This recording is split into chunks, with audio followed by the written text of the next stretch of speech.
Kakek saya salah satu orang yang ikut mendirikan republik ini, yang sampai akhir hayatnya dia tidak punya rumah, Pak, ketika meninggal.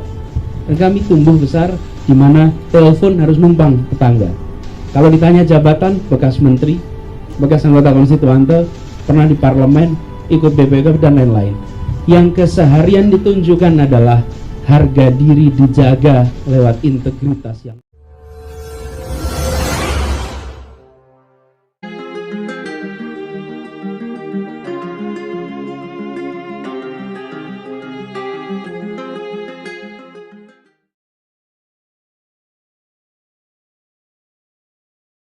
untuk menjadi pemimpin satu negeri dan memimpin rakyat.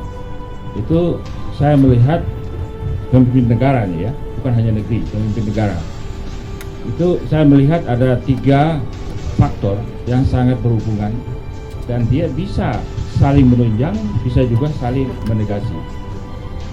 3 faktor yang saya akan sebut itu adalah, pertama adalah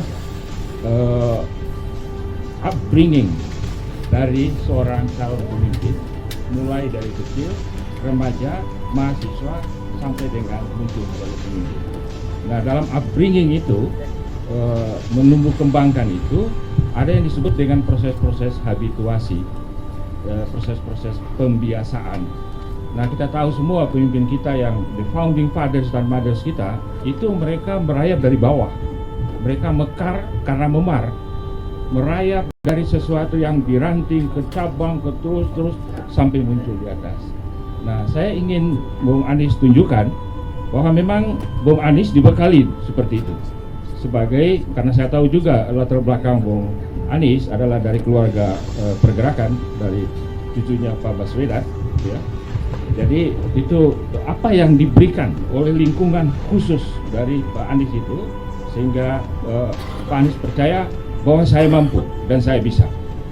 Yang kedua yang saya ingin hubungkan itu adalah, begitu menjadi pemimpin negara itu harus mengacu dan berlandas konstitusi, ayat-ayat konstitusi, bukan ayat-ayat yang lain, tapi harus ayat-ayat konstitusi. Nah, Bung Anies sudah mengutip di sini paragraf 4 dari Mukaddimah Undang-Undang Dasar 45 itu. Nah, saya kira itu bagus sebagai satu titik tolak. Nah, kalau menepati jaminan atau janji atau harapan yang diberikan oleh paragraf 4 Mukaddimah itu, kemudian Bung Anies hubungkan dengan permasalahan yang 5 tadi, atau yang 3 yang sudah dikerucutkan. Bagaimana modal pribadi bisa diandalkan untuk mengemban tugas konstitusi, memecahkan 3 masalah yang utama itu. Terima kasih. Silakan Bung Anies. Terima kasih Prof. Tamrin. Mengenai upbringing, saya tumbuh besar di dalam sebuah keluarga yang selalu berada di dalam lingkar pergerakan republik. Ini upbringing. Kakek saya salah satu orang yang ikut mendirikan republik ini, yang sampai akhir hayatnya dia tidak punya rumah, Pak, ketika meninggal. Dan kami tumbuh besar di mana telepon harus numpang tetangga. Kalau ditanya jabatan, bekas menteri, bekas anggota konstituante, pernah di parlemen, ikut BPK dan lain-lain. Yang keseharian ditunjukkan adalah harga diri dijaga lewat integritas yang total. Kenapa mereka dipercaya? Kenapa mereka didengar? Bukan karena jabatannya, tetapi karena integritasnya. Dan itu yang mereka diikuti. Keseharian itu saya rasakan, dan saya selalu mengatakan saya ingin mengembalikan itu. Ini punya tanggung jawab moral.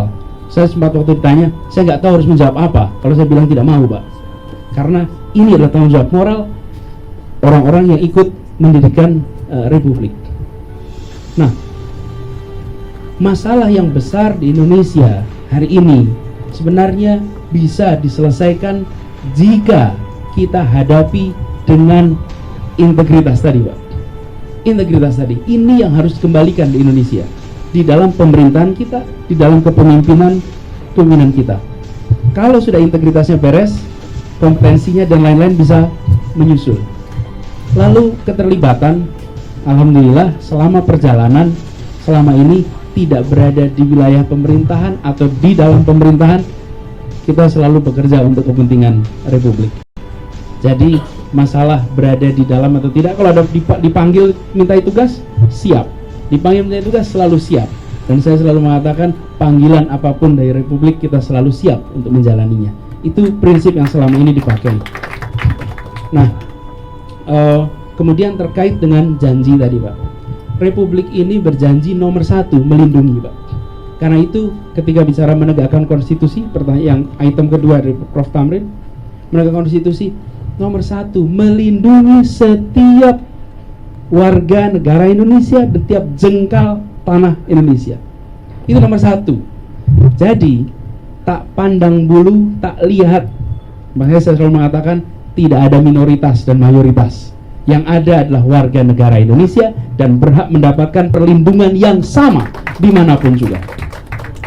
Jadi nomor 1 melindungi itu. Yang kedua menyatakan mensejahterakan, memajukan kesejahteraan umum. Itu kita tegaskan, Pak.